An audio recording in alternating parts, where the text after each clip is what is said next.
U.S. government touches bankruptcy. Matt Egan from CNN Business reports. Who will it hit and what does it mean for Wall Street? America's corporate leaders are bracing for a particularly long and chaotic government shutdown. Executives worry that a prolonged government shutdown will add uncertainty to an already confusing business environment.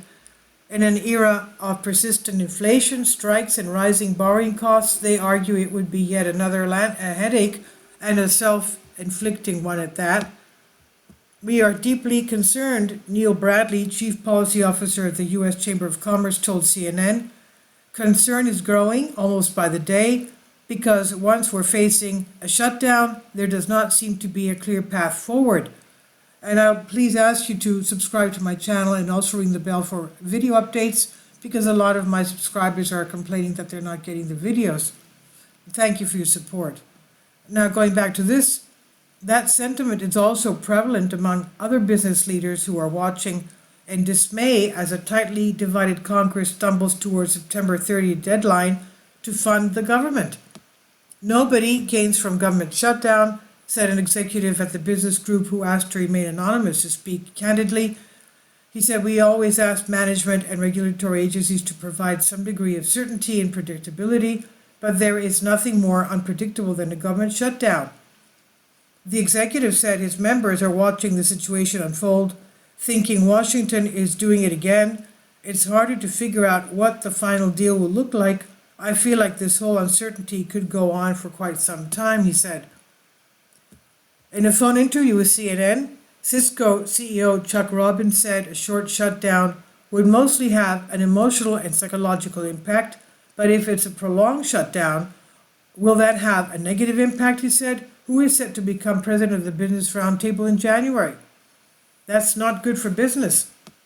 However, a shutdown may not be such a dramatic event for the stock market or deal a significant blow to U.S. GDP, and yet CEOs scorn the policy chaos that will undoubtedly accompany a shutdown. It would cut funding for government contractors, cast doubt on the timing of regulatory measures, and delay essential functions such as licensing, passports, and the hiring of air traffic controllers. And that's in addition to the many federal workers who would be furloughed, meaning they would neither work nor get paid. Other federal employees who are considered essential to their jobs should continue to work without pay. We don't want the unpredictability that comes from a shutdown. It's not good for business or consumer confidence, another trade group executive told CNN, and some industries could feel the impact more immediately, including the travel sector. A government shutdown could cost the U.S. travel economy up to $140 million a day, according to an analysis released this week by the U.S. Travel Association. The industry pointed to a survey that found 6 in 10 Americans could cancel or avoid air travel in the event of a government shutdown. This avoidable situation threatens livelihoods and jobs across the entire U.S. economy. U.S. Travel Association CEO Jeff Freeman said in a statement, "Ultimately, travelers, businessmen, and workers will pay the price if lawmakers fail to enact a stopgap funding bill. And at the same time, a government shutdown would leave investors, economists, and most importantly, Federal Reserve policymakers without data, at least partially." The Bureau of Labor Statistics said a shutdown would delay the release of critical data on inflation and unemployment. That would force Fed officials to make more interest rate decisions based on private data. Disappointment with Republicans. Public business groups are urging Republicans and Democrats to come together to keep the government open. Privately, there is growing frustration with Republicans as the infighting within the House GOP is public. There's also a sense that voters could blame Republicans for the mess.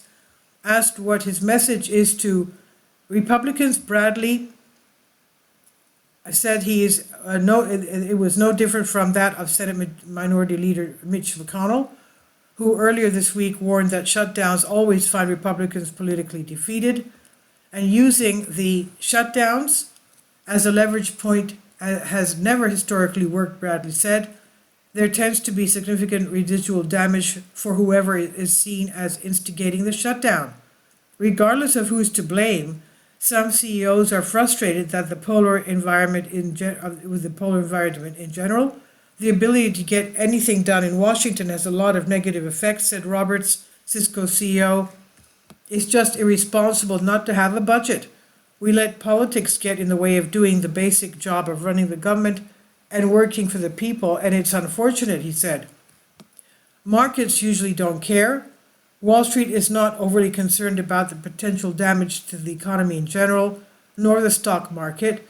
During the last shutdown, the record-setting stalemate that begun in late 2018, stocks did not just crash, they soared.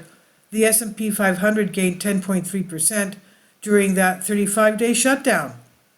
History shows that the stock market has remained stable on average during the 20 lockout since 1976, according to Keith Lerner, chief market strategist at Truist Advisory Services.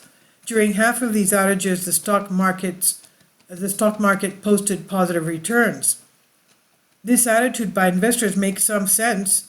Unlike a potentially devastating bankruptcy, a government shutdown would likely not deal a significant blow to the national economy. Goldman Sachs recently told clients that the economic impact from the government shutdown would be manageable, shrinking gross domestic product growth at about 0.2 percentage points a week. GDP growth will then recover by the same amount in the next quarter.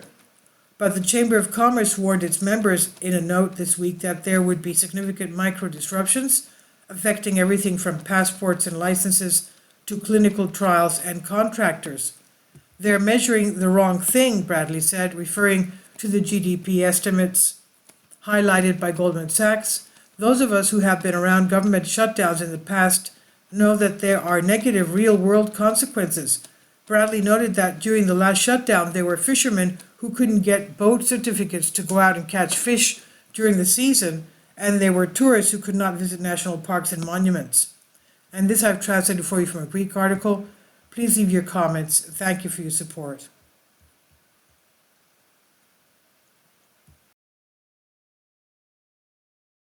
Support my Patreon account.